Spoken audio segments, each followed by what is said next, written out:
A writing system has been hiding in plain sight for roughly 77,000 years, not carved into tablets, not pressed into clay, but encoded in the shapes of mountain ranges, river valleys, and the feathers on a king's crown. Today, we are getting into iconographic writing, the avian idiom, and the great migration that carried this system from Indonesia all the way to the Americas. By the end of this episode, you will understand what iconographic writing actually is and how it works, why birds became the political language of the ancient world, and how a bamboo floating island may have crossed the Pacific long before anyone thought it was possible. I am joined by someone who has gone deep into this research, and I want to start right at the beginning. What even is iconographic writing, and why has nobody been talking about it? So the short version is this. A researcher publishing under the name An Unknown Soldier claims to have deciphered a writing system in 2011 that was in widespread use across the archaic world. And the thing that makes it completely unlike anything we normally think of as writing is that it is not verbal at all. It is visual. The compositions are based on cartography. Wait, cartography? Like maps? Exactly. Maps. The core rule of the system is that every composition has to look like the realm it documents. The borders of the iconograph match the borders of the actual geographic territory. And then within those borders, you have symbols representing the institutions and leadership structures of that realm. So it is not art, it is a constitution. That is a genuinely wild reframe, because we look at ancient carvings and headdresses and we call it art or mythology, and this researcher is saying, no, this is a legal document. Right, and the discovery started with something called the Bryn Cethli Thi pattern stone, which was found buried under a mound on the Isle of Anglesey in Wales in 1929, and radiocarbon dated to around 3,500 BC. The researcher accidentally deciphered it in Cardiff at the National Museum of Wales. And then the same logic applied to the Dama de Elche, a carving from around 400 BC in Spain, which in profile matches the satellite image of the Iberian Peninsula almost exactly. So the face of this carved figure is literally the shape of Spain and Portugal. That is the claim. And the researcher says once you see it, you cannot unsee it. And the rules of the system are actually pretty clean once you lay them out. Rule 1, the composition has to look like the realm it documents. Rule 2, the king has to look like the kingdom. That is why archaic rulers wore those enormous, elaborate headdresses. They were not decorative, they were geographic. Rule 3, every station of the nobility had to be represented by icons within the boundary of the realm in geophysical relationship to each other. So the king is literally wearing a map on his head. That is exactly the phrase the research uses. And it extends to everything: headdresses, tattoos, war clubs, pottery, totem poles. All of it is information technology. All of it is documenting geography and governance. Okay, so how does this connect to Egypt? Because Egyptian hieroglyphics are the most famous ancient writing system we know of. So this is where it gets really interesting. The researcher argues that hieroglyphics were not invented from nothing. They were an upgrade of this older iconographic system. The Egyptian god Horus, for example, originates in geology west of the Nile that resembles a perched Egyptian black kite. The head of the bird is retained on the human form because the geology looks like a bird, not a man. Every Egyptian god, the research claims, is a bust depicting regional geology in anatomical form. So if your kingdom looked like a pintail duck, your king was depicted as a man with a pintail duck's head. That is literally the line from the research. And the Great Pyramids of Giza, the researcher argues they are situated precisely on the nose of the iconographic Horus, because in the system, the nose always identifies the sovereign's mountain, the location of the royal residence. Egypt had no natural mountains, so they built them. That is a completely different way of looking at why the pyramids are where they are. And it all runs on a technical process the researcher calls solarimancy, which sounds mystical, but is actually just surveying with a stick and the sun. You plant a staff upright, mark the tip of its shadow, wait for the shadow to move, mark the new tip, draw a line between the two stones, and you have a perfect east-west line every time. The research says this technique is more accurate than modern GPS satellites. A stick and the sun, that is the whole technology. A stick and the sun. And Moses on Mount Sinai is the worked example. The researcher identifies Mount Catherine as the actual peak, the tallest in the region, and argues that Moses spent 40 years as a shepherd making a solarimancer's progress through the Sinai Peninsula. recording azimuths to ridgelines and hilltops on his robe. The burning bush that was not consumed, that is the iconographic record of the kingdom of Midian as Moses surveyed it. So the burning bush is a map. The burning bush is a map. And the researcher is very careful to say this is not dismissing the religious significance. It is saying the iconographic record and the canonical text are describing the same event from two different angles. Okay, I want to get into the birds now because the avian idiom is such a specific and recurring thread through all of this. Where does it start? It starts in Indonesia after the Toba supervolcano eruption. The research places the beginning of the iconographic record at around 77,000 BC following that eruption. A nobleman named Vamana, operating from a regnal court at the first major fork of the Kapuas River on Borneo, organized what the research calls the Great Migration, an orderly, generational process of reclaiming the wastelands left by the eruption. And 3 royal couples led 3 different directions. Exactly. Izanagi and Izanami went north and eventually east, founding what became Korea, Japan, and eventually the Americas. Maui and Hina went south into Austronesia and the Pacific, and Noah and Niama went west, with Mount Ararat as their destination.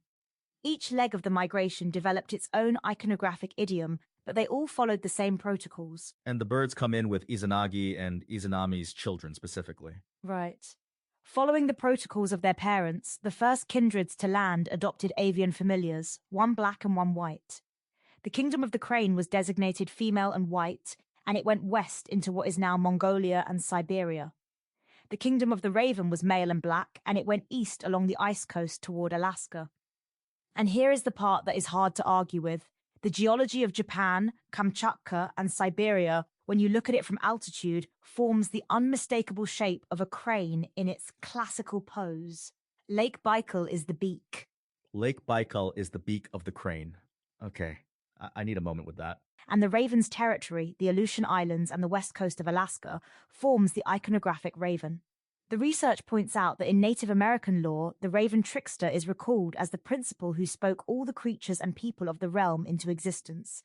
And the researcher argues this is literally, not figuratively, true, because no kingdom or principality formed on the raven's authority could have come into existence without the agreement of the divine council.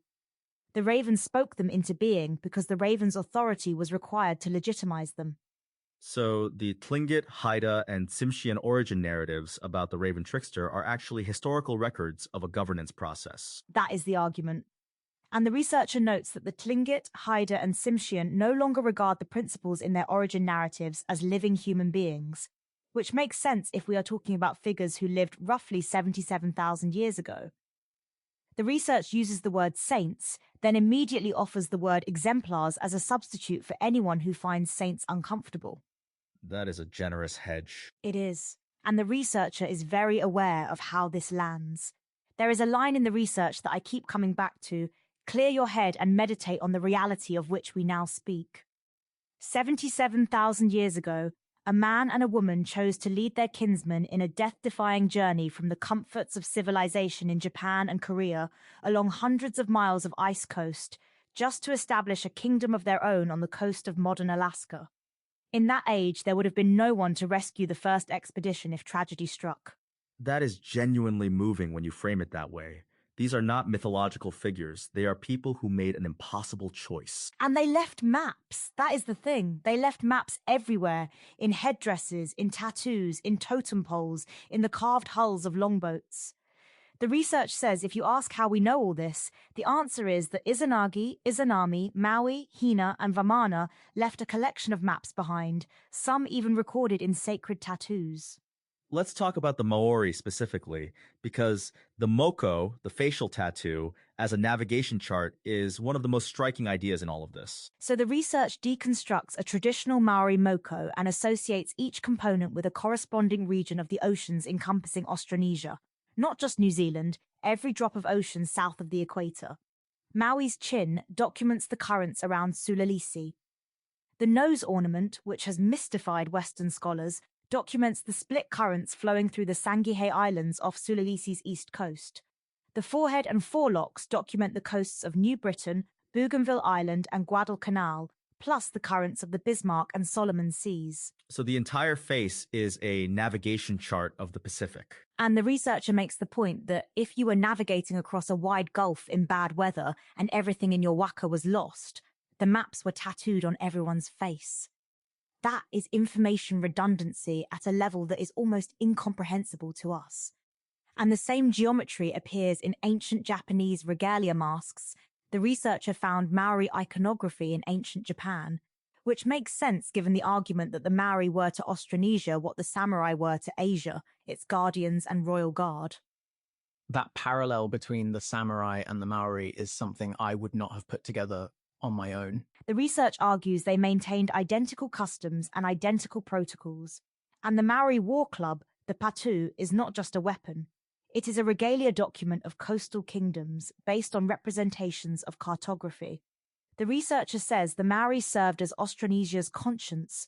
When conflict ranged dangerously toward war, it was to the Maori nobility that the aggrieved could petition for arbitration. Okay, so let's follow the Phoenix thread now, because the title of the source material is literally A Phoenix Reborn. Where does the phoenix fit into all of this? So the phoenix is the culmination of the avian idiom in Asia. The research traces a morphology. The egret of Oceania matured into what it calls the regalia barge, and that barge into the royal pheasant of Korea and Japan. In time, the royal pheasant of Korea and Japan spread its wings all the way to the Tibetan plateau. And in iconographic narrative, the descendants of Izanagi and Izanami sat astride the iconographic phoenix of Asia, just as Vishnu sat astride the iconographic Garuda and Maui sat astride the iconographic hornbill. So Garuda, the hornbill, the phoenix, these are all the same underlying system expressed in different regional idioms. Same system, different birds. And the researcher is very specific. The phoenix of Asia is not a metaphor. It is a real dominion, one whose nobility spoke creatures and principles into being, just like the raven and the orca.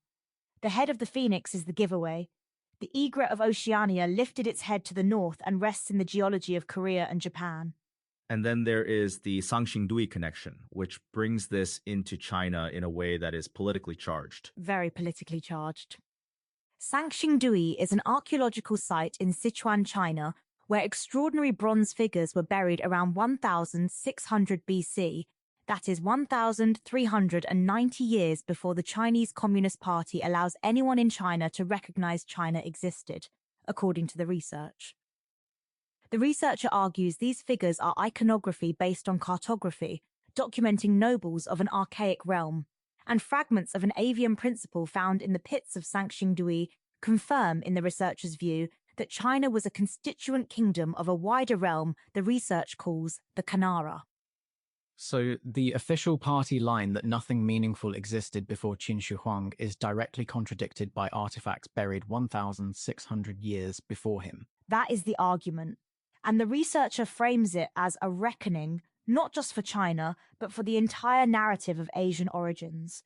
The claim is that civilization in China is an import, not an export. That Japan does not find its roots in China, China finds its roots in Japan. Which is going to be uncomfortable for a lot of people. To put it mildly, let's pivot to the Pacific Crossing, because this is where the research gets almost science fiction level ambitious. So Vamana, the nobleman from Borneo who organized the Great Migration, is described as the Elon Musk of his day. And the challenge he faced was equivalent to a manned mission to Mars. Someone had discovered a current flowing due east from Mindanao in the Philippines, the Pacific Countercurrent. And the research describes it in very specific terms. It is caused not by wind or waves, but by gravity. The Pacific trade winds blow surface water west until it piles up off the coast of Mindanao, and then all that water starts falling back east in an arrow straight line at 5 degrees north latitude, all the way to Colombia's west coast. A gravity-driven conveyor belt across the entire Pacific. And the sea level difference between the western and eastern Pacific is only about 2 feet. But water does not care how small the slope is, it runs downhill. And the research says Vamana's solution was to build floating islands from bamboo pontoons and lattices. Modular platforms with the pontoons arranged vertically like piers rather than horizontally to maximize load capacity. The voids in the bamboo filled with tar pitch to make them impervious to salt water. Fresh water carried in water buffalo skin bags lashed to the framework, and here is the genius part. Fresh water is more buoyant than salt water, so the water supply is a flotation device, not dead weight. You are carrying your water supply as a float. That is elegant. And fish would naturally populate the spaces between the pontoons because the structure acts like a reef, offering cover and concealment. So the research describes adding wicker panels to trap fish within the modules. Your food supply is self-replenishing. The researcher estimates a drift crossing on the countercurrent would take at least 6 months and says Vamana eventually agreed to support the floating island idea after expeditions confirmed the current was real and consistent.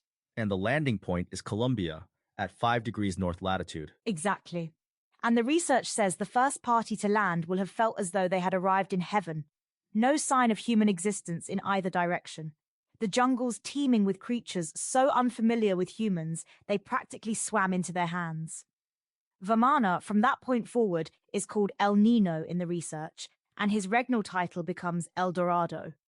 The researcher argues El Dorado is not a myth, it is a historical figure, and the Lake of Gold is a real location that can be found by applying the iconographic protocols to the topography of Ecuador. El Dorado as a historical king who crossed the Pacific on a bamboo floating island. That is a sentence I did not expect to say today. And the research connects it back to the avian idiom immediately. If you had to choose a bird to represent that specific patch of paradise in Ecuador, what would you choose? The researcher's answer is the condor.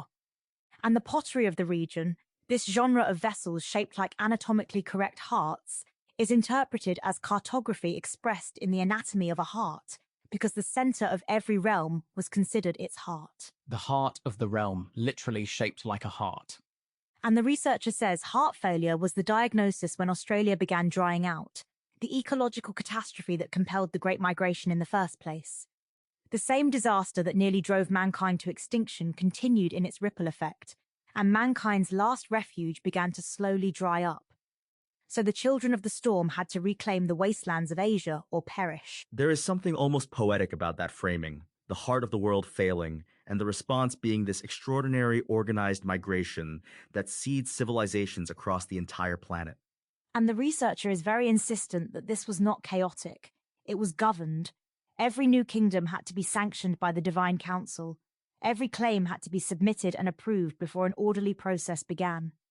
The protocols negated land grabs, kingdoms were formed in pairs, male and female, so that no single party could dominate. The research calls this a royal republic and argues Austronesians likely invented it. A royal republic invented in Austronesia and exported to every corner of the planet through the Great Migration. And documented in iconographic writing everywhere it went. The researcher says the iconographic record begins in 77,000 BC following the Toba eruption, and has been deciphered in use on every continent except Antarctica prior to 1500 BC. The geographical breadth is global. The chronological depth is breathtaking.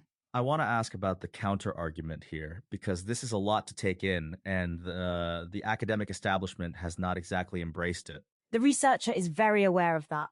There is a recurring phrase in the research, the crackpot test, and the researcher keeps saying, "I know this sounds impossible, but stay a while, I will be faithful." The methodology is actually quite rigorous in its own terms. Every claim is supposed to be verifiable by looking at the geology yourself, using Google Earth with borders and labels turned off. The researcher is not asking you to take their word for it. They are asking you to look. That is an interesting epistemological move. The evidence is publicly available. Anyone can check it. And the researcher explicitly invites peer review, with the caveat that Native American leaders should be an integral, if not decisive, constituent in the peerage reviewing the findings. Because the implications for Native American land claims are significant, the research argues that the boundaries claimed by First Nations are actually far inadequate in light of the documentation revealed. Their claims are backed by iconographic constitutions, not just folklore. That is a genuinely consequential implication if it holds up. The researcher says Native Americans are not a nearly extinct subspecies of hominid that crossed a land bridge a few thousand years ago. They are children of the storm, descendants of the same fathers and mothers who chose the slopes of Mount Ararat as their promised land. And the iconographic record proves it. if the methodology is accepted. Let's talk about the Australian piece for a moment, because the koala as the faunal familiar of Australia is one of those details that sounds absurd until you look at the map. The Australian continent as a whole forms a near-perfect image of a koala, according to the research, and the researcher points out that in Aboriginal lore, koalas hold deep cultural significance in many First Nations communities across eastern Australia. Their presence is woven into songlines and dreaming stories. The word koala traces back to the Djarug language, where it means no drink, and some Aboriginal legends attribute rain-making powers to koalas, which the researcher says is accurate in iconographic terms because most of Indonesia's typhoons originate in the waters off Australia's coast. So the koala as rainmaker is not superstition, it is a geographic observation encoded in iconographic form. That is the argument. And the Gumbaynggirr people share the Dunggir Gago, or Koala Brothers story, where koalas create a bridge to save the Gamba people from rising seas, which the researcher reads as a historical reference in iconographic form to changing sea levels near the glacial maximum, when Australia and Papua New Guinea were physically connected. When that land bridge was finally overtopped by rising seas, the Pacific currents east of Papua New Guinea started flowing directly west, and Australia began drying out. The Koala Brothers story is a record of a climate catastrophe. Every origin narrative in this framework is a record of something real. The researcher has analysed over 3,500 artefacts and over 200 tracts of indigenous origins narratives, and says not one single principle of Native American cosmogony is missing from the research, and not one of any caste overlaps. That internal consistency is what gives the researcher confidence the discovery will pass peer review. So, when you step back from all of this, the writing system, the birds, the migration, the floating islands, what is the single most important thing to take away? Here is what this really comes down to. Every realm of the Archaic followed the same protocols, the same governance structure, the same iconographic writing system, the same avian idiom, the same process of sanctioned, orderly expansion. From Indonesia to Alaska to the Americas to Arabia to the British Isles. The researcher says the iconographic record proves one thing: we are all the lost tribes of Earth.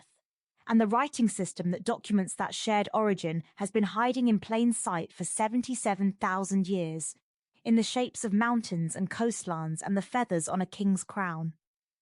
And the practical implication of that is not just historical.